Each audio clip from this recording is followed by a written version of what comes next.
Society যত বেশি develop হচ্ছে তত বেশি আমরা এই ক্লাস সিস্টেমের দিকে ধাবিত হচ্ছি। তো আমাদের এই সোশ্যাল যে ক্লাস বা সোসাইটিতে আমরা যারা বসবাস করি সোশ্যাল বিইং হিসেবে, তো তাদেরকে আমরা মূলত চারটা যে ক্লাস বা চারটা শ্রেণীতে আমরা বিভক্ত করতে পারি। তো বিভিন্ন সময়ে বিভিন্ন জন এই আমাদের সোশ্যাল ক্লাস যেটা সেটাকে বিভিন্নভাবে শ্রেণীবিন্যস্ত করছেন। তো কেউ হয়তো বা আপার, মিডিল, লোয়ার তিনটা ভাবে, আবার কেউ সোশিও ইকোনমিক দৃষ্টিকোণ থেকে সেখানে শ্রেণীবিন্যস্ত করছেন। তো আমরা প্রধানত আমাদের বিভিন্ন সোসাইটি বা বিভিন্ন অর্গানাইজড যে সোসাইটি গুলো আছে সেখানে মূলত চারটা ভাবে আমরা ভাগ করতে পারি। তো একটা হচ্ছে আপার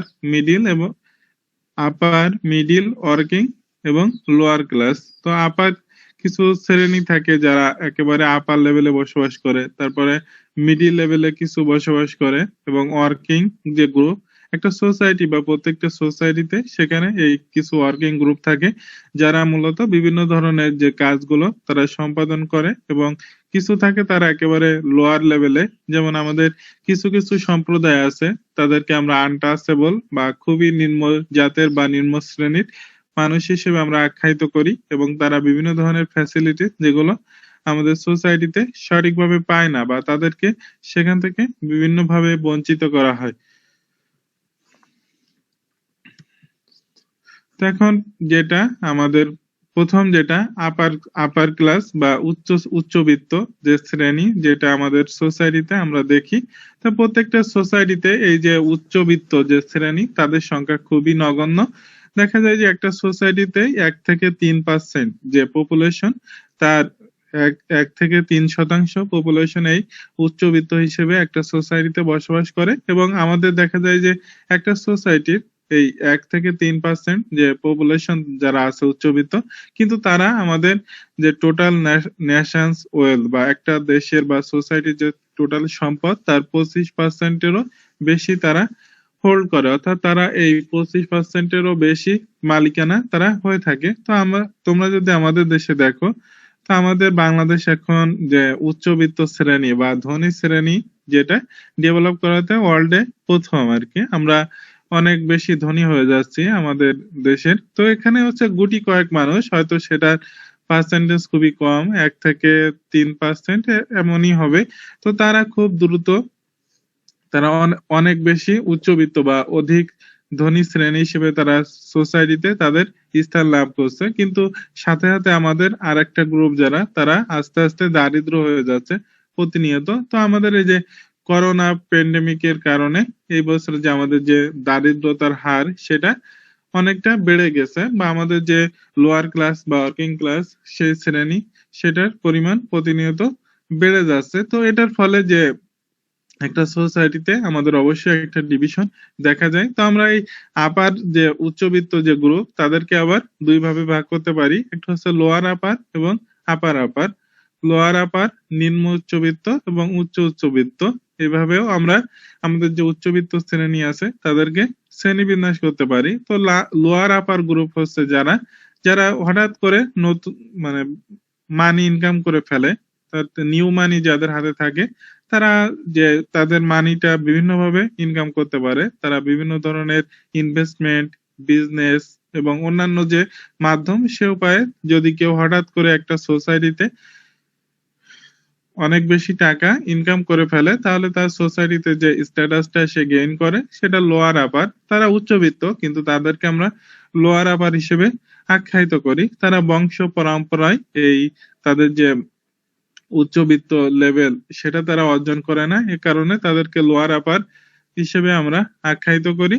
তারপর হচ্ছে আপার আপার। আপার আপার যে সোশ্যাল গ্রুপ আছে তারা হচ্ছে অ্যারিস্টোক্রেটিক, যারা তাদের বংশ পরম্পরায় বা ফ্যামিলিগত ভাবে তাদের প্রচুর টাকা থাকে।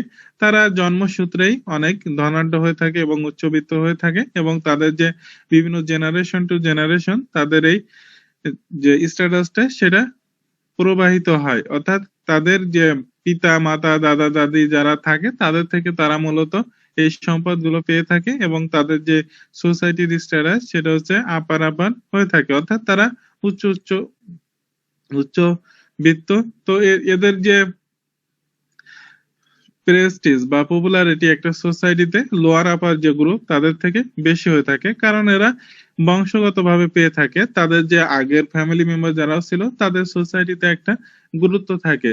আবার হঠাৎ করে যারা যে মানিটা ইনকাম করে বা যাদের যে নিউ মানি ইনকাম করার ফলে যে লোয়ার আপার গ্রুপে তারা স্থান পায়, তো তাদের যে স্ট্যাটাসটা তাদের স্ট্যাটাসটা আপার আপার যে গ্রুপ তাদের মতো হয় না, বা তাদের মতো স্ট্যাটাস তারা গেইন করতে পারে না।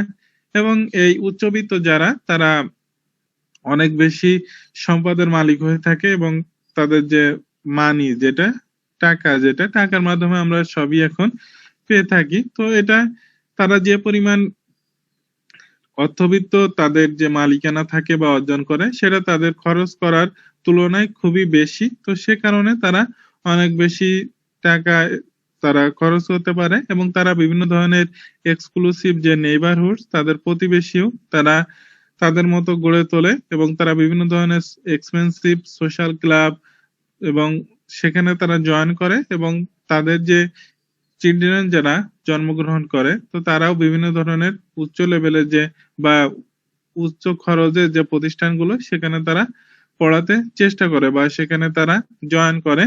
তো এটার ফলে দেখা যায় যে তাদের যে ন্যাশনাল এবং গ্লোবাল লেভেলে তাদের যে একটা পাওয়ার বা ইনফ্লুয়েন্সটা অনেক বেশি থাকে। তারা বিভিন্নভাবে এই তাদের প্রেস্টিজ সেটা গেইন করে, এবং তাদের যে পাওয়ারটা সেটা বিভিন্নভাবে হোল্ড করে তারা অন্যান্যদেরকে ইনফ্লুয়েন্স করে। তো এভাবে যারা উচ্চবিত্ত তারা সোসাইটিতে একটা হায়ার স্ট্যান্ডার্ড সেটা মেনটেন করে তারা আমাদের সোসাইটিতে বসবাস করে, কিন্তু তাদের সংখ্যা খুবই নগণ্য। মাত্র 1 থেকে 3% যে কোনো একটা সোসাইটির ক্ষেত্রে এই উচ্চবিত্ত যে গ্রুপ তারা থাকে, এবং কিন্তু তাদের আবার সম্পদের পরিমাণ অনেক বেশি। আমাদের যে টোটাল সম্পদ তার 25% এর উপরে তারা হোল্ড করে।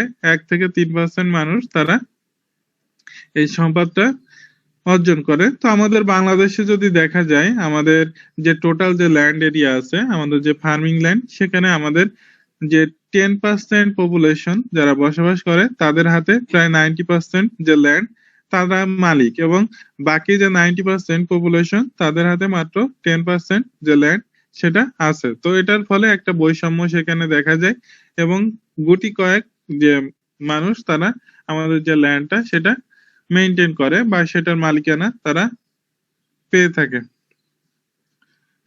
তো পরের যেটা মিডিল মিডিল বা মধ্যবিত্ত, এই মধ্যবিত্ত শ্রেণী যারা আছে একটা স্যান্ডউইচের মতো। এরা এরা না পারে উচ্চবিত্ত লেভেলে যেতে, না পারে নিম্নবিত্ত লেভেলে যেতে। তো এদের যে এই গ্রুপে যে তাদের যে অ্যাক্টিভিটি গুলো, তারা হোয়াইট কলার যে ওয়ার্কার্স হিসেবে কাজ করে, এবং মোর মানি যারা এই সোশ্যাল ল্যাডারের বা আমাদের যে সোশ্যাল গ্রুপ সেখানে তারা নিম্নবিত্তদের উপরে অবস্থান করে, আবার উচ্চবিত্তদের নিচে অবস্থান করে, এবং তাদের ইনকামও এই দুইটা গ্রুপের মাঝামাঝি হয়ে থাকে। এবং তাদের যে লাইফ প্যাটার্ন তারা খুবই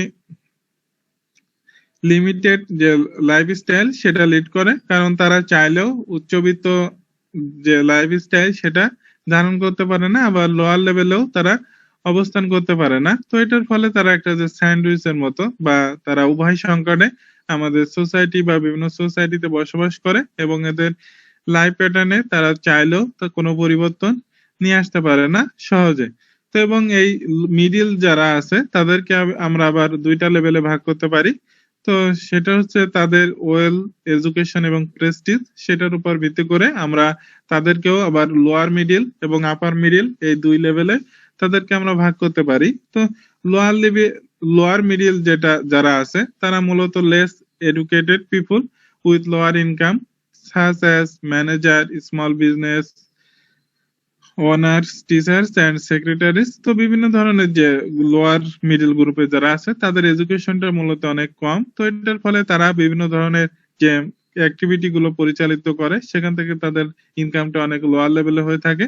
তো এটা হতে পারে বিভিন্ন কোম্পানির ম্যানেজার যারা ছোট বিজনেস পরিচালনা করে, বা সেটার মালিক, বিভিন্ন ধরনের সেক্রেটারি যেগুলো বিভিন্ন, এটা হচ্ছে তাদের লোয়ার লেভেল অফ এডুকেশনের ক্ষেত্রে তারা এই মিডিল ক্লাস যেটা লোয়ার মিডিল যেটা সেই গ্রুপে বা লেভেলে আমরা তাদেরকে ফেলি। তারপর হচ্ছে আপার মিডিল যে গ্রুপ আছে তারা মূলত হাইলি এডুকেটেড, তাদের ভিতরে শিক্ষার যে বিস্তার সেটা বেশি থাকে এবং তারা বিভিন্ন ধরনের বিজনেস এবং প্রফেশনাল পিপল, যারা মূলত বিজনেস, বড় বড় বিজনেস পরিচালিত করে বা সেটার মালিক থাকে এবং বিভিন্ন ধরনের প্রফেশনাল যে প্রফেশন গুলোতে অনেক ইনভলভ হয়ে তারা হাই ইনকাম, অতিরিক্ত ইনকাম করতে সক্ষম। সেটা হতে পারে আমাদের দেশে যে ডক্টর যারা আছে, লয়ার, স্টক ব্রোকার বা সিইও এস। তো এই ধরনের যে বিভিন্ন ধরনের প্রফেশনে যারা ইনভলভ এবং এর ফলে হাই ইনকাম যারা করতে পারে, তো তাদের ক্ষেত্রে আমরা তাদেরকে আপার মিডিল হিসেবে আমাদের সোসাইটিতে শ্রেণীবিন্যস্ত করি। তারপর হচ্ছে ওয়ার্কিং গ্রুপ মূলত যারা বিভিন্ন ধরনের ম্যানুয়াল লেবার হিসেবে কাজ করে বা বিভিন্ন ম্যানুয়াল লেবার হিসেবে বিভিন্ন অ্যাক্টিভিটিতে যাদেরকে আমরা ইনভলভ করি, তারা হচ্ছে লো আর নো প্রেস্টিজ। তাদের সোসাইটিতে তাদের প্রেস্টিজটা অনেক কম, অনেক ক্ষেত্রে দেখা যায় যে তাদের কোনো প্রেস্টিজও থাকে না। তো এই ওয়ার্কিং যে গ্রুপ তাদেরকে আবার আমরা দুই ভাবে ভাগ করতে পারি, এক হচ্ছে আনস্কিল্ড ওয়ার্কার্স এবং স্কিল্ড ওয়ার্কার্স। আনস্কিল্ড ওয়ার্কার্স হচ্ছে dish washer, cashier, maids and waiters. তো যারা হচ্ছে যাদের এই কাজগুলো পরিচালনা করতে কোনো ধরনের স্কিলের প্রয়োজন হয় না এবং তাদেরকে আমরা অনেক কম পেইড করি, usually are under paid and have no opportunity for career advancement. অর্থাৎ যে গ্রুপ অফ পিপল তাদের ভিতরে কোনো স্কিল থাকে না এবং তাদের যে কাজগুলো সেটা খুবই আন্ডার পেইড যে ওয়ার্ক, এবং তাদের যে ক্যারিয়ার ডেভেলপমেন্ট বা ক্যারিয়ার অ্যাডভান্সমেন্ট সেটার কোনো অপরচুনিটি যখন থাকে না, তখন তাদেরকে আমরা আনস্কিল্ড ওয়ার্কার্স গ্রুপ হিসেবে দেখি। তো তারা মূলত ওয়ার্কিং পোর হিসেবে আমাদের সোসাইটিতে বসবাস করে বা বিভিন্ন সোসাইটিতে তাদেরকে ওয়ার্কিং পোর হিসেবে দেখা হয়ে থাকে। তারপর হচ্ছে স্কিল্ড ওয়ার্কার্স হচ্ছে কার্পেন্টার, প্লাম্বার এবং ইলেকট্রিশিয়ান। অর্থাৎ যে কাজগুলো করতে গেলে আমাদের অবশ্যই বিভিন্ন স্কিলের প্রয়োজন হয়, তাদেরকে আমরা ব্লু কলার যে ওয়ার্কার্স সেটা হিসেবে আমরা আখ্যায়িত করি। They mainly make more money than workers in the middle class. তো তারা অনেক সময় দেখা যায় যে অনেক টাকা উপার্জন করে, যেটা মিডল ক্লাসে, যারা লোয়ার মিডল ক্লাসে বসবাস করে তাদের থেকেও তারা অনেক সময় অনেক বেশি ইনকাম করে তাদের স্কিলের কারণে। কিন্তু তারা মোর ফিজিক্যালি টাস্কিং, তাদের যে কাজগুলো অনেক কষ্টসাধ্য এবং অনেক ক্ষেত্রে অনেক ডেঞ্জারাস যে কাজগুলো তারা করে থাকে। যেমন যারা আমরা যদি বিভিন্ন সময় দেখি যারা ইলেকট্রিশিয়ান, তারা যে ইলেকট্রিক লাইনে কাজ করার সময় বিভিন্ন ভাবে বিদ্যুতায়িত হয়ে অনেকে মারা যায় বা বিভিন্ন যে কাজগুলো করার ফলে সেখান থেকে তারা বিভিন্ন দুর্ঘটনা কবলিত হয়ে মারা যায়। তো এটার ফলে যে ওয়ার্কার্স গ্রুপ, স্কিল্ড ওয়ার্কার্স, তো তারা তাদের যে কাজগুলো অনেক ঝুঁকি সম্পন্ন এবং অনেক ক্ষেত্রে তাদের ফিজিক্যালি অনেক কষ্টসাধ্য যে কাজগুলো করতে হয়। 4 নাম্বার যে গ্রুপটা সেটা হচ্ছে লোয়ার ক্লাস বা লোয়ার গ্রুপ। তো আমরা আমাদের সোসাইটিতে এই লোয়ার যে গ্রুপটা আছে তাদেরকে মূলত আমরা আইডেন্টিফাই করি poverty level, homelessness and unemployment, এই যে ক্যারেক্টারিস্টিক্স গুলো। অর্থাৎ তাদের ভিতরে অবশ্যই পভার্টি বিরাজ করবে, তারা তারা বিহীন বা বসতহীন ভাবে বসবাস করে এবং তাদের ভিতরে আনএমপ্লয়মেন্ট বা বেকারত্ব সেটার প্রভাব যদি বেশি থাকে, তাদেরকে আমরা লোয়ার ক্লাস বা লোয়ার লেভেলে তাদেরকে স্থান দিয়ে থাকি। তো এই লোয়ার যে গ্রুপ সেখানে যারা বসবাস করে তারা মূলত যে কিছু কিছু ক্ষেত্রে দেখা যায় যে তাদের ভিতরে সীমিত পরিসরে তাদের যে শিক্ষা বা এডুকেশন লেভেল থাকে এবং তারা বিভিন্ন ধরনের যে মেডিকেল কেয়ার বা মেডিকেল ফ্যাসিলিটিস, তো সেটার মাধ্যমে তারা সেখান থেকে তারা ল্যাক অফ মেডিকেল কেয়ার, বিভিন্ন ধরনের চিকিৎসা সেবা বা হাউজিং ফ্যাসিলিটিস সেগুলো তারা পায় না, এবং যে food, decent clothing, safety and vocational training সে ধরনের ফ্যাসিলিটিসও তারা বিভিন্ন সময় পায় না। তো এগুলো যে ল্যাকিং যদি কারো ভিতরে দেখা যায় তাহলে তাদেরকে আমরা এই লোয়ার লেভেলে বা লোয়ার গ্রুপ হিসেবে আখ্যায়িত করি একটা সোসাইটিতে।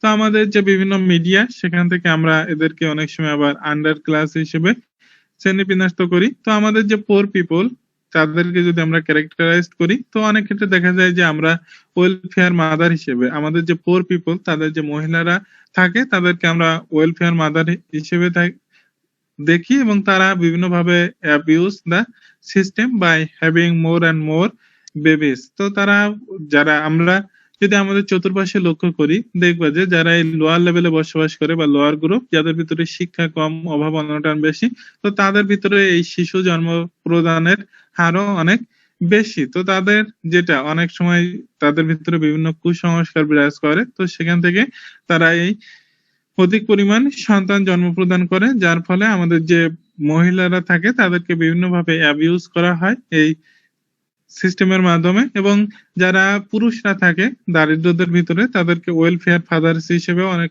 ক্ষেত্রে আখ্যায়িত করা হয়। তো এবং যারা সোসাইটিতে কোনো ধরনের কাজ করে না এবং তারা বিভিন্ন ধরনের drug abuser, criminal and societal ত্রাস হিসেবেও একটা সোসাইটিতে আমরা দেখতে পারি, বা তাদের যে পরিচয়টা আমরা একটা সোসাইটিতে পেয়ে থাকি। তো এই ধরনের যে গ্রুপগুলো, তাদেরকে আমরা লোয়ার গ্রুপ বা লোয়ার লেভেলে আমাদের সোসাইটিতে তাদের যে স্থান দিয়ে থাকি।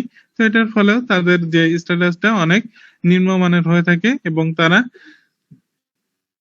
তাদের দারিদ্রতা বা আনএমপ্লয়মেন্ট, সেটার কারণে বিভিন্ন ধরনের অনৈতিক কাজ বা বিভিন্ন ধরনের যে নিয়ম বহির্ভূত যে কাজগুলো, সেটার সাথে তারা ইনভলভ হয়, এবং বিভিন্ন সময় তারা সোসাইটির ত্রাস হিসেবেও দেখা যায়, বা সোসাইটিতে অনেক ক্ষতি সাধনও তারা করে থাকে। তো এটা হচ্ছে যে টাইপস অফ সোশ্যাল ক্লাস, যেটা আমরা বিভিন্ন সোসাইটিতে বিভিন্ন সময় দেখি। এখন এই ক্লাস সিস্টেম বা সোশ্যাল ক্লাস, সেটাকে ব্যাখ্যা করার জন্য বিভিন্ন সময়ে বিভিন্ন সোশিওলজিস্ট, ইকোনমিক্স বা অর্থ অ্যানথ্রোপোলজিস্ট যারা আছে, তারা বিভিন্ন সময় বিভিন্ন থিওরি প্রদান করেন এটা ব্যাখ্যা করার জন্য। তো তার ভিতরে যে কার্ল মার্কস, যিনি একজন সোশিওলজিস্ট ছিলেন, তো তিনি মূলত সোশিওলজিস্ট, ইকোনমিক্স হিসেবেও আমাদের বিভিন্ন ধরনের থিওরি তিনি প্রদান করেন। তো তার মধ্যে তিনি এই সোশ্যাল ক্লাসটাকে যে বিভিন্ন সময়ে ব্যাখ্যা করার চেষ্টা করছেন, এবং এটা দেখাতে গিয়ে তিনি প্রধানত আমাদের যে ইকোনমিক প্রোডাকশন সিস্টেম আছে একটা সোসাইটিতে, যে আমাদের প্রোডাকশন সিস্টেমটা যার মাধ্যমে পরিচালিত হয়, মিনস অফ ইকোনমিক প্রোডাকশন, সেটার উপর ভিত্তি করে আমাদের সোসাইটিটাকে তিনি ভাগ করার চেষ্টা করছেন, বা আমাদের বিভিন্ন সোসাইটিতে যে আমাদের ক্লাস সিস্টেম, সেটাকে ব্যাখ্যা করার জন্য একটা থিওরি প্রদান করেন, Karl Marx theory of social class যেটা। তো তার মাধ্যমে তিনি এই আমাদের সোসাইটির যে ক্লাস সিস্টেম, সেটাকে বিভিন্নভাবে বর্ণনা করার চেষ্টা করছেন। তো সেটা যে ডিটারমিনেন্টস বা যেটার উপর ভিত্তি করে তিনি আমাদের সোসাইটিটাকে শ্রেণীবিন্যস্ত করছেন, সেটা হচ্ছে মিনস অফ ইকোনমিক প্রোডাকশন, অর্থাৎ আমাদের যে ইকোনমি গ্রোথের জন্য যে প্রোডাকশন গুলো আছে, যে প্রোডাকশনের মাধ্যমে আমাদের ইকোনমিতে গ্রোথটা হয়ে থাকে, তো সেটার যে রিলেশনশিপটা কি ধরনের, বা সেটা কারা সেটার মালিকানা অর্জন করে, বা কারা এগুলোকে প্রোডাকশন করে, সেটার উপর ভিত্তি করে তিনি আমাদের সোসাইটিটাকে ভাগ করার চেষ্টা করছেন। তো এটার উপর ভিত্তি করেও আমাদের মিনস অফ ইকোনমিক প্রোডাকশন, এটার উপর ভিত্তি করেও আমাদের সোসাইটিতে কারা পাওয়ার হোল্ড করবে বা কারা বেশি ডমিনেন্ট হবে, তো সেটাও নির্ভর করে।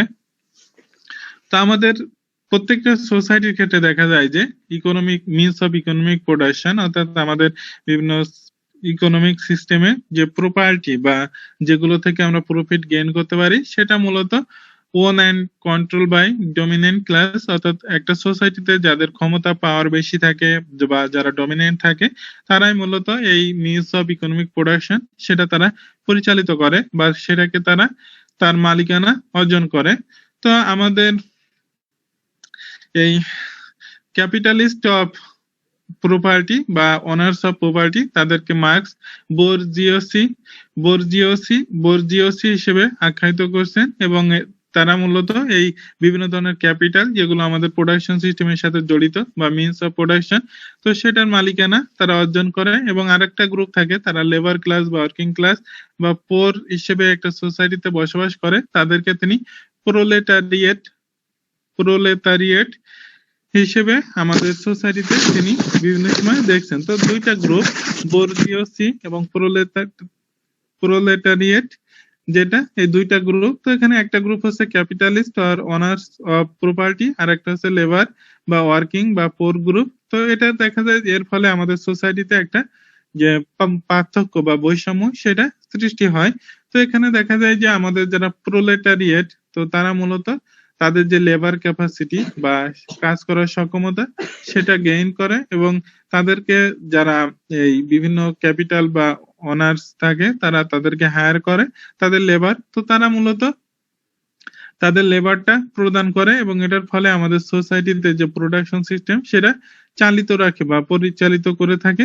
এবং তারা দেখা যায় যে এই প্রোলেটারিয়েট গ্রুপ তারা তাদের যে চাহিদার তুলনায় অনেক বেশি প্রোডাকশন করে, কিন্তু তারা সেগুলো ক্রয় করতে পারে না, তাদের সক্ষমতা সেটা থাকে না, বা সেটা তারা সেখান থেকে যে প্রফিট সেটাও তারা গেইন করে না, বা তারা সেটা অর্জন করতে সক্ষম হয় না। এখান থেকে যে টোটাল প্রফিট আসে সেটা মূলত তাদের যে সারপ্লাস ওয়েলথ সেটা হিসেবে আমরা আখ্যায়িত করি, যেটা আমাদের যে ক্যাপিটালিস্ট গ্রুপ বা অনার্স অফ প্রপার্টি তারা মূলত এটা গেইন করে, এবং সেখান থেকে তারা আরো বেশি ধনাঢ্য হয়ে যায়। তো এখানে একটা যে গ্যাপ তৈরি হয়, একটা দুইটা গ্রুপ, ক্যাপিটালিস্ট গ্রুপ এবং যে ওয়ার্কার গ্রুপ, তো এটার ফলে তাদের ভিতরে বৈষম্য আরো প্রতিনিয়ত বাড়তে থাকে। তো এটা অনেক সময় দেখা যায় যে তাদের ভিতরে শুধু বৈষম্য হিসেবে দেখা যায় না, অনেক সময় তাদের এক্সপ্লয়টেশন, তাদেরকে বিভিন্ন ভাবে বঞ্চিত করা হয় তাদেরকে অধিকার বা দাবি থেকে। তোমরা যদি আমাদের ঢাকায় দেখো, বিভিন্ন সময় আমাদের যে গার্মেন্টস ফ্যাক্টরিতে যারা কাজ করে তারা বিভিন্ন ধরনের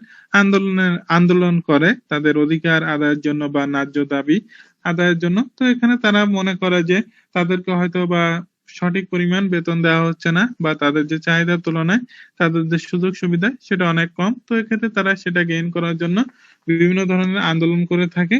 তো এটার ফলে সেখানে একটা পরিবর্তন হয়তো দেখা যায়। তো আমাদের গভর্নমেন্ট বা অন্যান্য যে প্রতিষ্ঠান তারা বিভিন্ন ধরনের যে প্রক্রিয়া সেটা তারা হাতে নেওয়ার ফলে অনেক সময় যে তাদের ভিতরে চেঞ্জটা দেখা যায়। তো এটার ফলেও আমাদের সোসাইটিতে একটা পরিবর্তন আসে, বা আমাদের যে লেবার গ্রুপ তারা হয়তোবা সেখান থেকে কিছুটা সুবিধা তারা গেইন করতে পারে। তো অধিকাংশ ক্ষেত্রে যে আমাদের দুইটা গ্রুপ, একটা হচ্ছে ওয়ার্কিং এবং আরেকটা ক্যাপিটালিস্ট। তো ক্যাপিটালিস্ট যারা তারা সমস্ত প্রফিট বা সারপ্লাস ওয়েলথ তারা গেইন করে, এবং যারা ওয়ার্কিং ক্লাস তারা আরো বেশি এক্সপ্লয়েটেড হয়ে থাকে। তো আমাদের সোসাইটির যে বিভিন্ন কালচার বা সোশ্যাল স্ট্রাকচার সেখানেও একটা ইকোনমিক বেস অফ সোসাইটি সেটা আমাদেরকে বিভিন্ন সময় প্রভাব করে, এবং সেখানে একটা কনফ্লিক্টের সৃষ্টি হয়। অর্থাৎ কাউকে যদি কোনো কিছু থেকে বঞ্চিত করে কেউ সুবিধা অর্জন করে, তো সেটা যখন সঠিকভাবে তারা গেইন করতে চায় তখন সেখানে একটা কনফ্লিক্ট শুরু হয়। তো আমাদের যে exploitation of workers by the capitalist, the gap between the two goes on widening. তো আমাদের যে গ্যাপটা ক্যাপিটালিস্ট এবং ওয়ার্কার্স তাদের ভিতরে এই গ্যাপটা প্রতিনিয়ত বাড়তেই থাকে, এবং এটার ফলে দেখা যায় যে যারা ধনী শ্রেণী তারা আরো বেশি ধনাঢ্য হয়ে থাকে, রিচ থেকে আরো বেশি রিচ হয়, এবং যারা পোর তারা আরো বেশি পোর, বা এটার ফলে তাদের ভিতরে একটা ইমব্যালেন্স দেখা যায়। এবং যে গুডস এবং প্রোডাক্টস গুলো যারা ওয়ার্কিং শ্রেণী তারা বিভিন্ন সময় প্রোডাকশন করে, তো তারা তাদের যে পারচেজ ক্ষমতা কম থাকার কারণে সেগুলো তারা কিনতে পারে না, বা সেটার যে সুযোগ সুবিধা তারা অনেক সময় গ্রহণ করতে পারে না, বা এটার ফলে যে প্রোলেটারিয়েট যে গ্রুপ তারা এক সময় তারা রিয়েলাইজ করতে থাকে যে তারা বিভিন্নভাবে এক্সপ্লয়েটেড হচ্ছে বা অপ্রেসড হচ্ছে। তো সেখান থেকে তারা বিভিন্ন ধরনের আন্দোলন করে থাকে, বা অনেক সময় বিভিন্ন রেভলিউশন ঘটে, যার ফলে একটা টোটাল পরিবর্তন হয়ে থাকে। তো আমাদের যে বুর্জিওসি তাদেরকে বিভিন্ন ভাবে তারা সেখান থেকে উৎপীড়ন করে বা উৎপাদন করে ফেলে, অর্থাৎ তারা বিভিন্ন ফোর্সের মাধ্যমে, আন্দোলনের মাধ্যমে বা বিভিন্ন ভোটিং সিস্টেমের মাধ্যমে তারা সেখানে একটা পরিবর্তন নিয়ে আসে, এবং একটা কমিউনিস্ট যে সোসাইটি সেটা গড়ে ওঠে। এটার ফলে যে আমাদের ফোর্স অফ প্রোডাকশন সেটা মূলত কমিউনালি ওন্ড, অর্থাৎ সকলে আমাদের এই প্রোডাকশন সিস্টেমের মালিক, এবং সেখান থেকে যে সুবিধা সেটা সহজে গ্রহণ করবে, এ ধরনের যে সোসাইটি সেটা গড়ে ওঠে। তো এটার ফলে আমাদের সোসাইটিতে যে দুইটা গ্রুপের যে ব্যবধান সেটা অনেকাংশে কমিয়ে আনা সম্ভব হয়। তো এটা হচ্ছে মার্কসিয়ান অ্যানালাইসিস অফ ক্লাস, যে মার্কসের যে থিওরি সেটার যে মূল ভিত্তি বা মূল বক্তব্য। তো এটাকে আমরা বিভিন্নভাবে আবার ক্রিটিসাইজ করা হয়ে থাকে, বা বিভিন্ন সময় এটার যে বিভিন্ন ক্রিটিসিজম সেটা আমরা দেখতে পাই। তো এটা মূলত যে 19th সেঞ্চুরি, ঊনবিংশ শতাব্দীর ইউরোপে মূলত এটা ছিল, এবং বর্তমান যে আমাদের মডার্ন সোসাইটিতে এটার রিলিভেন্সটা তেমন নাই। কারণ আমাদের বর্তমান যে ইন্ডাস্ট্রি সিস্টেম অফ প্রোডাকশন, সেখানে মূলত আমাদের যে ইন্ডাস্ট্রির যে প্রোডাকশন গুলো বা ইন্ডিভিজুয়াল ক্যাপিটালিস্ট সেটা কম দেখা যায়, এবং আমাদের যে লার্জ কর্পোরেশন বা স্টেক হোল্ডার তারা মূলত আমাদের যে ইন্ডাস্ট্রিয়াল সিস্টেম অফ প্রোডাকশন সেটা পরিচালিত করে থাকে। তো বিভিন্ন ধরনের এক্সিকিউটিভস, তারপর টেকনিশিয়ান, সায়েন্টিস্ট, আদার প্রফেশনাল, তারা মূলত আমাদের যে মিনস অফ প্রোডাকশন সেটা তারা কন্ট্রোল করে, এবং but they do not own, তারা সেটার মালিক না, কিন্তু তাদের দ্বারা এটা পরিচালিত হয়, এবং সেখান থেকে তারা বিভিন্ন ধরনের প্রফিট বা যে মিনস অফ প্রোডাকশন সেটা তারা গেইন করতে পারে। তো আমাদের এই মার্কসিয়ান অ্যানালাইসিস সেটা কিছু প্রশ্নের জবাব দিতেও ব্যর্থ।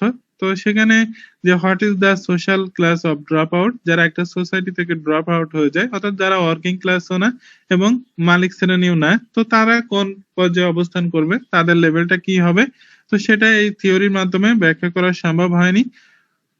What is the social class of an improvised member of the European aristocracy, তো যারা বংশ পরম্পরায় যে বিভিন্ন যে অ্যারিস্টোক্রেসি বা সম্মান বা স্ট্যাটাস একটা সোসাইটিতে গেইন করে থাকে, তো তাদের যে সোশ্যাল প্রেস্টিজ, তো সেটাকে কিভাবে আমরা এই মিনস অফ প্রোডাকশন সেটার মাধ্যমে রিলেশনটা দেখতে পারি, সেটাও এটার দ্বারা ব্যাখ্যা করা সম্ভব হয়নি। এবং বিভিন্ন ওয়েলদি ব্ল্যাক সার্জন যারা রেসিয়াল প্রিজুডিসিস সেটার মাধ্যমে যারা প্রভাবিত হয় বা তাদের যে ডিসক্রিমিনেশন দেখা যায়, তো সেটা কিভাবে ব্যাখ্যা করব আমরা, সেটাও এই মার্কসিয়ান অ্যানালাইসিস এর মাধ্যমে ব্যাখ্যা করা সম্ভব না।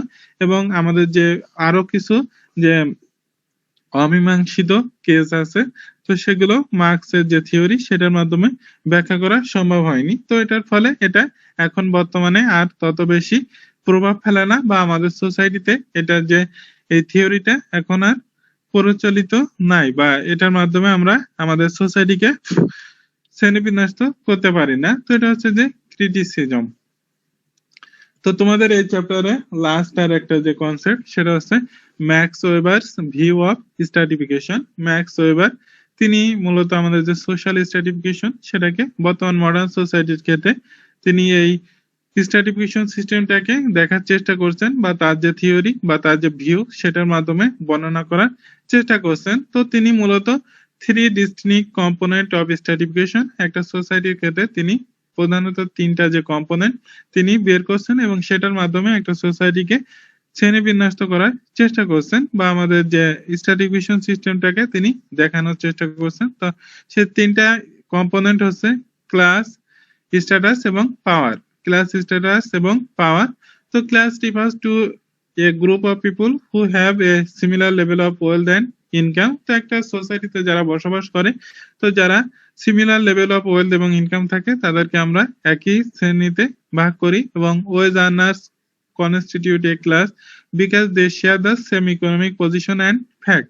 তো যারা ওয়েজ আর্নার আছে, ডে লেবার হিসেবে কাজ করে, তো তাদেরকেও আমরা একটা শ্রেণীতে বিন্যস্ত করতে পারি, কারণ তাদের যে সেম লেভেল অফ ইনকাম থাকে, ইকোনমিক পজিশন এবং ফ্যাট হিসেবে তারা একটা সোসাইটিতে বসবাস করে। এবং তিনি যে কার্ল মার্কসের যে থিওরি সেটার সাথে অনেকটা অ্যাগ্রি করে, যে আমাদের যে ইকোনমিক ডাইমেনশন অফ স্ট্র্যাটিফিকেশন সেটার সাথেও তিনি তার যে গুরুত্ব সেটাকেও তিনি দেখেন, বা আমাদের যে শ্রেণীবিন্যাস করার বা ক্লাস সিস্টেম সেটাতে এই মার্কসের যে 2টা ভাগ ছিল, ক্যাপিটালিস্ট এবং ওয়ার্কিং, তো তাদের ভিতরেও যে রিলেশনটা সেটাও যে গুরুত্বটা সেটাকে তিনি অস্বীকার করেন না, এবং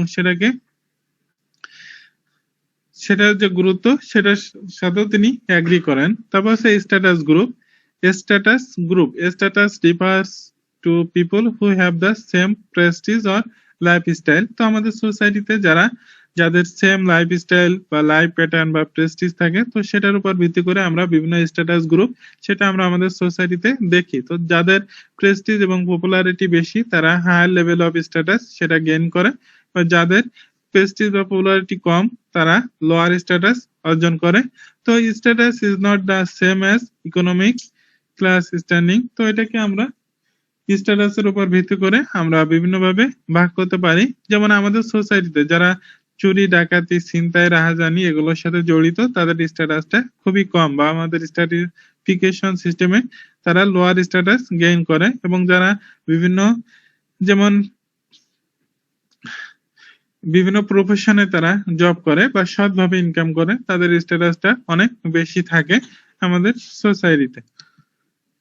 তো আমাদের যে third major component of stratification has a political dimension. Political ডাইমেনশনে মূলত আমরা যে পাওয়ার সিস্টেম সেটা যেটাকে দেখি।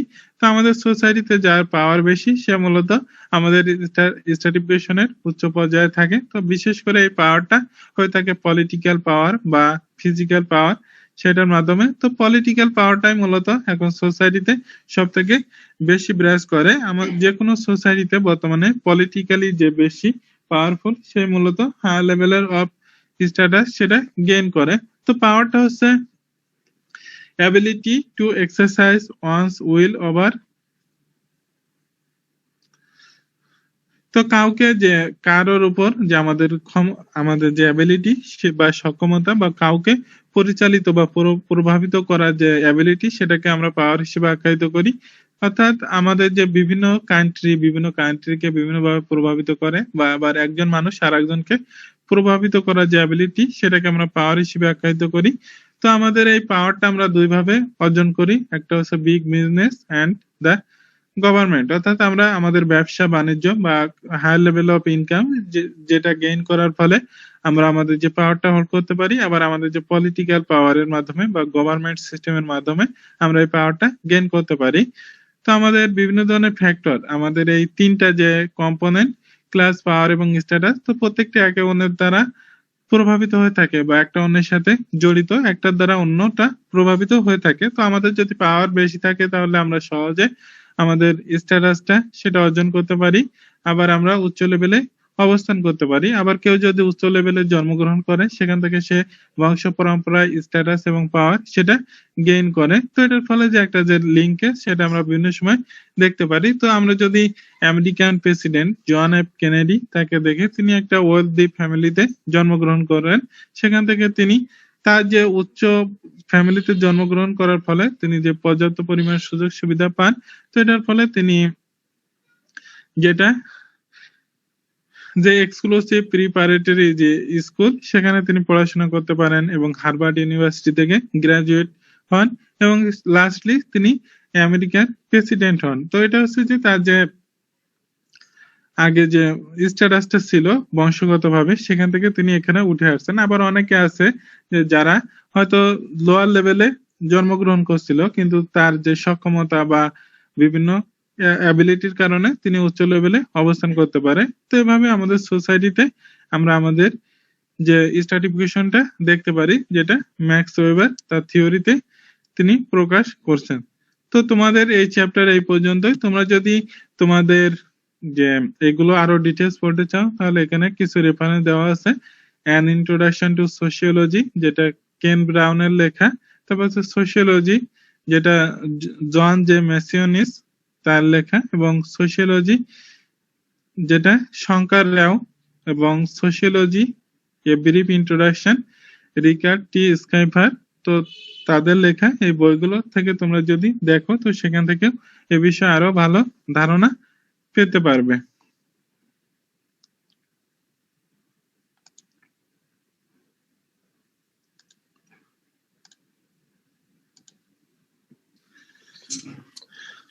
ওকে, এখন তোমাদের এই যে চ্যাপ্টার তোমাদের পড়ালাম, বা টোটাল এই চ্যাপ্টারে যে টপিক গুলো ছিল, তো তোমাদের এই চ্যাপ্টারে যদি কারো কোনো প্রশ্ন থাকে বা কিছু জানার থাকে, তাহলে তোমরা এখন বলতে পারো। স্যার এখান থেকে কেমন টাইপের কোশ্চেন আসবে? হ্যাঁ, তোমাদের কেমন টাইপের প্রশ্ন থাকবে, তোমরা তোমাদের যে বিগত সালের প্রশ্নগুলো যদি একটু দেখো বা জোগাড় করতে পারো, তো তাহলে তোমরা সেখান থেকে বুঝতে পারবে যে তোমাদের টোটাল প্রশ্নগুলো কেমন আসে। তো তোমাদের যেটা তোমাদের ফ্যাকাল্টি 2015 থেকে 2015 থেকে মানে এ পর্যন্ত আর কি যতগুলো ব্যাচ আছে সবগুলো প্রশ্নই আমার করা, বা আমি ওখানে মেইন কোর্স টিচার ছিলাম, বা আমার দ্বারাই করা। তো সেক্ষেত্রে তোমরা যদি সেগুলো দেখো, তো সেক্ষেত্রে তোমাদের তোমাদের ওই টাইপেরই প্রশ্নগুলো আসবে। তো তোমরা তোমাদের বিগত প্রশ্নগুলো জোগাড় করার চেষ্টা করবা। তো সেটা তোমাদের এই চ্যাপ্টার থেকে তোমাদের ক্লাস টেস্টেও থাকবে এবং ফাইনালেও প্রশ্ন থাকবে। তো তোমাদের ক্লাস টেস্টে এই চ্যাপ্টার থেকে দুইটা ছোট প্রশ্ন থাকবে, দুইটা প্রশ্ন থাকবে, এবং সেখান থেকে তোমাদের প্রত্যেকটা প্রশ্নের 4 মার্ক হিসেবে মার্ক থাকবে এবং টাইম থাকবে 11 মিনিট। অর্থাৎ তোমাদের 5টা প্রশ্ন অ্যান্সার করতে হবে 55 মিনিটে ক্লাস টেস্টে। তো প্রত্যেকটা প্রশ্ন 11 মিনিট টাইম থাকবে। তো সেক্ষেত্রে তোমাদের ছোট ছোট প্রশ্ন থাকবে। আর ফাইনাল পরীক্ষায় তোমাদের এই চ্যাপ্টার থেকে একটা 14 মার্কের 14 মার্কের প্রশ্ন থাকবে। তো সেটার আবার দুইটা পার্ট থাকবে, এ এবং বি। একটাতে তোমাদের 4 মার্ক অথবা 5 মার্ক, আর একটাতে 9 মার্ক অথবা 10 মার্ক হিসেবে তোমাদের প্রশ্নটা থাকবে। আর একটা তোমাদের শর্ট নোট থাকবে এই চ্যাপ্টার থেকে ফাইনাল পরীক্ষায়। শর্ট নোট দেওয়া থাকতে পারে তোমাদের। টোটাল 6টা চ্যাপ্টার আছে, 6টা চ্যাপ্টার থেকে তোমাদের হয়তো 4টা বা 5টা শর্ট নোট দেওয়া থাকবে। তো এভাবে তোমাদের পড়তে হবে। তো আর তোমাদের যদি মানে ফেব্রুয়ারিতে তোমাদের যদি খুলে দেয় বা ফিজিক্যালি যদি আমরা ক্লাস নিতে পারি, তো সেখানে তোমাদের আরো ডিটেলস বলে দিব। আর যদি ফিজিক্যালি ক্লাস না হয়, তোমাদের আমি 2টা চ্যাপ্টার নিব। তো তোমাদের 2টা চ্যাপ্টার যেদিন শেষ হবে, তো তোমাদের আবার টপিকস ধরে ধরে সুন্দরভাবে আবার বলে দিব যে কোনটা থেকে কিভাবে প্রশ্নটা আসতে পারে। তো এটা এখন তোমাদের আর একটা কিছু। কোশ্চেন ছিল হ্যাঁ বলো। স্যার, এই তো ফাংশনস অফ সোশ্যাল স্ট্র্যাটিফিকেশনের ওখানে একটা পয়েন্ট ছিল, প্রিভেন্টস ওয়েস্ট অফ রিসোর্স। এটা একটু যদি বলতেন। Prevents West of resources. তো আমাদের যে সোসাইটিতে যখন আমরা বসবাস করি, তো আমাদের সোসাইটিতে বিভিন্ন ধরনের রিসোর্স থাকে, যেগুলোকে আমরা যদি প্রপারলি ইউটিলাইজ করতে চাই, তাহলে সেক্ষেত্রে আমাদের বিভিন্ন ধরনের গ্রুপ অফ পিপল থাকে। এখন একটা সোসাইটিতে যদি সবাই ধনাঢ্য শ্রেণী থাকে, তাহলে আমাদের সেখানে আমাদের বিভিন্ন ধরনের যে রিসোর্স, সেটাকে আমরা প্রপারলি ইউটিলাইজ করতে পারি না। তো তোমরা যেমন বিভিন্ন রেস্টুরেন্টে যখন খাও বা বিভিন্ন অনুষ্ঠান আমাদের হয়, তো সেখানে দেখবা যে আমরা বিভিন্ন ওয়েস্ট করি বিভিন্ন খাবার। কিন্তু অনেকে আছে এই খাবারগুলো তারা হয়তো খেতে পারে না। তারা যদি এই ওয়েস্ট যে খাবারগুলো সেটা যদি পায়, তারা কিন্তু অনেক খুশি হয়। তো তেমনি ভাবে আমাদের সোসাইটিতে বিভিন্ন ধরনের রিসোর্স থাকে, যেগুলো হয়তো কারো কাছে গুরুত্বপূর্ণ, কারো কাছে কোনো গুরুত্বপূর্ণ নয়। তো এটার ফলে যে আমাদের স্ট্রাটিফিকেশনের সিস্টেমে বিভিন্ন ধরনের লোয়ার, আপার, মিডিল এ ধরনের গ্রুপ থাকলে, তো তাদের মাধ্যমে আমরা আমাদের এই রিসোর্স গুলো প্রপারলি ইউটিলাইজ করতে পারি। তো এটার ফলে আমাদের যে ওয়েস্ট হয়, তো সেটা আমরা কম করতে পারি বা সেটা প্রিভেন্ট করা সম্ভব হয়। তো এটা স্যার, এই যে মার্কসিয়ান অ্যানালাইসিস অফ ক্লাস, এখানে একটা পয়েন্ট ছিল, source of conflict is exploitation. এটা কি স্যার? Source of conflict. তো আমাদের যে সোসাইটিতে এখানে যে দুইটা গ্রুপ ছিল, একটা মালিক এবং শ্রমিক শ্রেণী। তো এদের ভিতরে যে কনফ্লিক্টটা সৃষ্টি হয়, তো শ্রমিকরা মনে করে তাদেরকে বিভিন্নভাবে ঠকানো হচ্ছে এবং মালিকরা তারা বেশি অর্জন করতে চায়। তো এটার ফলে তাদের ভিতরে যে কনফ্লিক্টটা সৃষ্টি হয়, তো যখনই কনফ্লিক্ট হয় তখন মালিক শ্রেণী তারা যে শ্রমিক শ্রেণী তাদেরকে বিভিন্নভাবে দমিয়ে রাখতে চেষ্টা করে এবং তাদেরকে বিভিন্নভাবে এক্সপ্লয়েট করে, বা তাদেরকে আরো বেশি হয়তো অনেক সময় বঞ্চিত করে। অনেক সময় তাদেরকে তাদের চাকরি থেকে হয়তো বরখাস্ত করে দেয় তারা যদি আন্দোলন করে। তো এভাবে যে কনফ্লিক্টের যে সৃষ্টি হয়, এটার মাধ্যমে তাদেরকে বিভিন্নভাবে এক্সপ্লয়েট করে মালিক শ্রেণী। তো এটাই বোঝানো হয়েছে। স্যার, এখানে যে ক্লাস টাইপ গুলো দেখালেন, এগুলো কি হ্যাঁ, হ্যাঁ। বাংলাদেশের ক্ষেত্রেও খাটে কিনা? কারণ হচ্ছে স্যার, দেখলাম যে সেক্রেটারিকে লোয়ার মিডল ক্লাসে দেওয়া হয়েছে আর ডাক্তারকে দেওয়া হয়েছে আপার মিডল ক্লাসে, যেটা আমার মনে হয় বাংলাদেশের ক্ষেত্রে উল্টাটা হয়। আবার দেখা যাচ্ছে যে বলা হচ্ছে যে ইলেকট্রিশিয়ান, প্লামার এদের নাকি ইনকাম মিডল ক্লাসের থেকেও কখনো কখনো বেশি হয়, অর্থাৎ সেক্রেটারি ডক্টরদের থেকে বেশি হয় কথা বলা হচ্ছে। এই জন্য স্যার একটু কন্ট্রাডিক্টরি মনে হচ্ছে। হ্যাঁ, এখানে মূলত আমাদের যে ক্লাস সিস্টেম সেটা হচ্ছে আমাদের বাংলাদেশের ক্ষেত্রে একটু ব্যতিক্রম আছে আর কি। তো আমরা যদি আমাদের রিয়েল ভাবে দেখি আর কি, মানে আমরা হয়তো সামনাসামনি দেখি যে অনেক পেশার অনেকে অনেক বেশি উপার্জন করে, কিন্তু তারা যদি সৎ ভাবে করে থাকে কিন্তু তাদের কিন্তু সৎভাবে ইনকামটা অনেক কম আর কি। তো তারপরও তুমি যেটা বলছো যে সেটা আর কি কিছুটা আর কি, তো আমাদের বাংলাদেশের সোসাইটির ক্ষেত্রে এটা অনেকটা ব্যতিক্রম আছে আর কি। তো এটার সাথে যে আমাদের মূলত বিভিন্ন ডেভেলপ বা অন্যান্য যে সোসাইটি গুলো, তো আমাদের এই যে ক্লাস সিস্টেম বা থিওরি গুলো মূলত আমাদের বাংলাদেশের যারা সোশিয়োলজিস্ট বা গ্রুপ যারা থাকে তারা প্রদান করেনি। অধিকাংশ ক্ষেত্রে দেখা যায় যে আমাদের এই থিওরি গুলো বা এই শ্রেণীবিন্যাস গুলো যে অন্যান্য কান্ট্রির যারা সোশিয়োলজিস্ট আছে তারা প্রদান করে এবং তাদের প্রেক্ষাপটে এগুলো দিয়ে থাকে।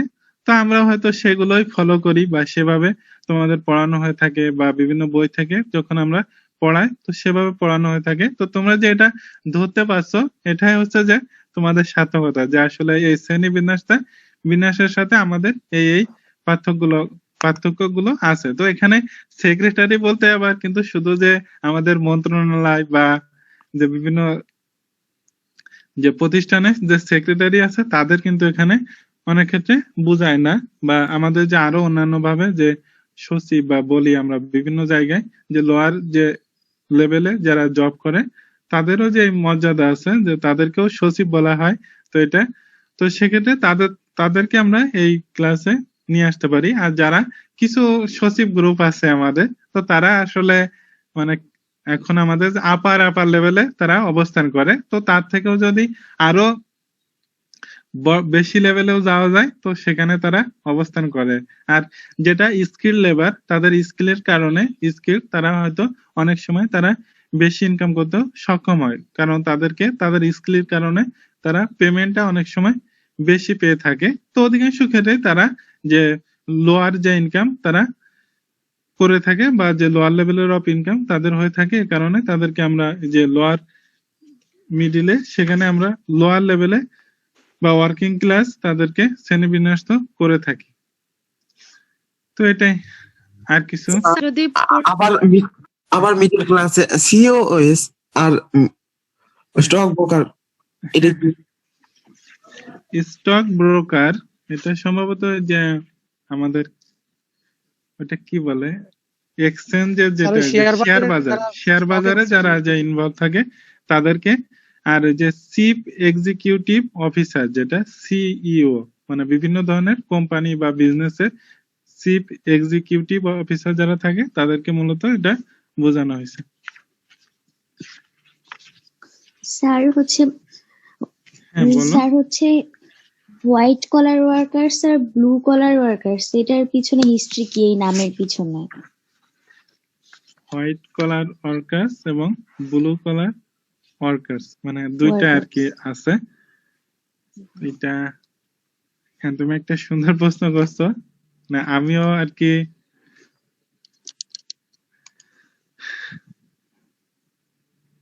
আমি ওইটা আর কি একটু ভুলে গেছি আর কি। তা এটা আর কি মানে আমিও কয়েকবার এটার উত্তরটা দিয়েছি যে ক্লাসে বিভিন্ন সময়। তো তোমাদের আমি এটা নেক্সট ক্লাসে তোমাদের জানাবো আর কি। তো আমি ওটা মানে সঠিকভাবে আর কি মানে আমি ভুলে গেছি আর কি, যে গত বছর ওদেরকে পড়াইছিলাম। তো আপাতত আমার এটা খেয়াল নাই, তো তোমাদের নেক্সট ক্লাসে আমি এটা জানাবো। আর কেউ? স্যার আরেকটা স্যার, এই যে মার্কসিয়ান অ্যানালাইসিস অফ ক্লাস ওইখানে ক্রাইটিসিজম ছিল, ওই স্লাইডটা একটু দেখান স্যার। মার্কসিয়ান অ্যানালাইসিস অফ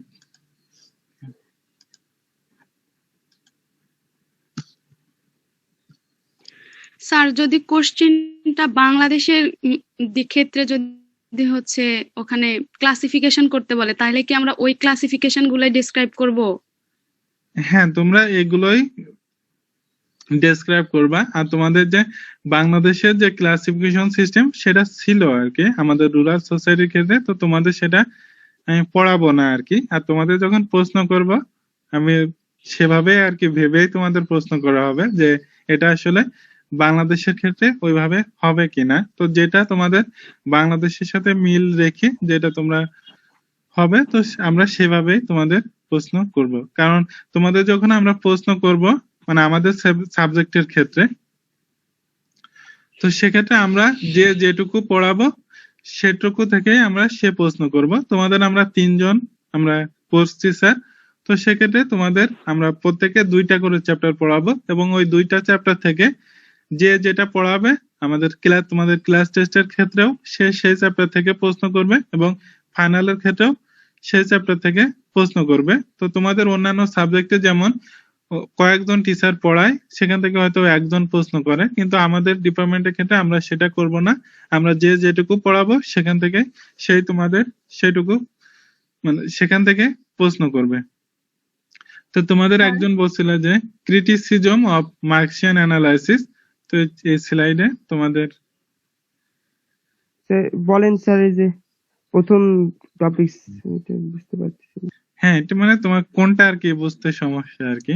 তো যেটা প্রথম প্রথমটা যেটা যে এটা হচ্ছে ক্রিটিসিজম, প্রথমটা হচ্ছে 19 সেঞ্চুরি। তো এই থিওরিটা যখন দেয়া হয় 19বিংশ শতাব্দীর ক্ষেত্রে, যে ইউরোপিয়ান যে কান্ট্রি গুলো ছিল, তো সেখানেই মূলত এই থিওরিটা এটার সাথে রিলেটেড ছিল। কিন্তু বর্তমানে এই থিওরিটা আমাদের যে বর্তমান মডার্ন সোসাইটি সেটার সাথে এটা রিলেভেন্স সেটা খুবই কম, বা আমাদের মডার্ন সোসাইটির সাথে এই থিওরি এখন আর খাটে না, বা এটাকে আমরা এই বর্তমান সোসাইটিকে এই থিওরির মাধ্যমে আর ব্যাখ্যা করতে পারি না, এটাই আর কি।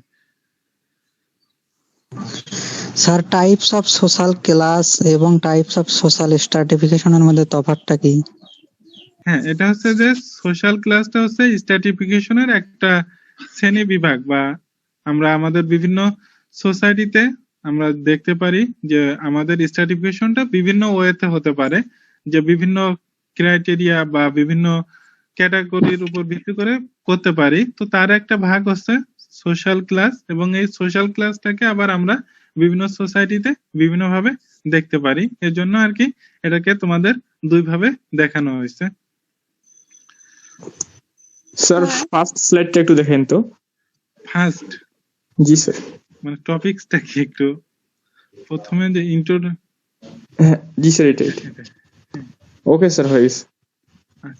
তোমাদের যেটা আর কি, তোমাদের আজকে আমি তোমাদের এই যে শীটের যেটা ওয়ার্ড ফাইলটাকে পিডিএফ করে তোমাদের যাদের আর কি, তোমরা যে একটা ফর্ম পূরণ করছিলা সম্ভবত ক্লাস শুরুর আগেই, তো সেখানে তোমরা তোমাদের যে মেলটা তোমরা যারা দিছিলা, তো সেগুলোতে আমি সবাইকে আর কি মেল করে দিব। আর কেউ যদি না পাও, তা তোমাদের যারা আছে সাথে অন্যদের কাছ থেকে তোমরা এটা নিয়ে নিও তোমাদের আর কি এই চ্যাপ্টারের।